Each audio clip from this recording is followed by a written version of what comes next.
अस्सलाम वालेकुम। हिन वक़्तु आउं मौजूदु आहियां पंहिंजे स्कूल गुल मोहम्मद राहू ते ऐं रईस शेमी राव ट्रस्ट वारनि जे तरफ़ खां हमेशह जीअं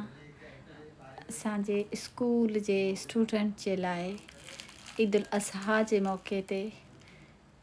रंग बिरंगी चंपलनि जो गिफ्ट मोकिलियो आहे रईस शेमी राव ट्रस्ट वारनि जी तरफ़ खां। सो अल्लाह पाक उन्हनि खे इलाही सारी बरकतूं अता करे, इलाही सारी ख़ुशियूं अता करे, जिन जी वजह सां मुंहिंजे स्कूल जे ॿारनि जे चहिरे ते ख़ुशी अचे थी ऐं उन्हनि मुस्कुराहटुनि पखेड़ण वारनि हथनि खे रब पाक इलाही सारी बरकतूं अता करे, इलाही सारी ख़ुशियूं अता करे, उन्हनि जी ज़िंदगियूं ख़ुशियुनि सां भरिजी वञनि ऐं हिननि ॿारनि जे लाइ तव्हां सभु दुआ कजो त मालिक साईं हिननि ॿचड़नि जा नसीब भला करे ऐं ही पढ़नि लिखनि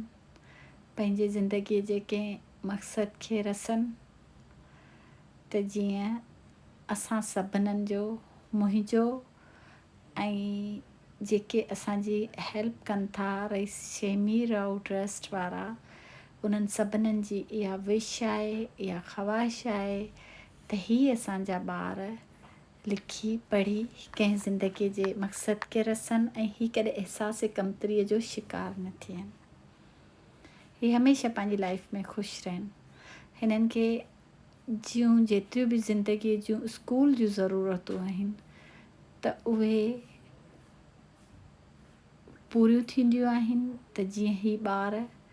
ख़ुशि थींदा आहिनि, हिननि जे चहिरे ते मुस्कुराहट ईंदी आहे ऐं हिननि जी मुस्कुराहट ॾिसी असांखे दिली सुकून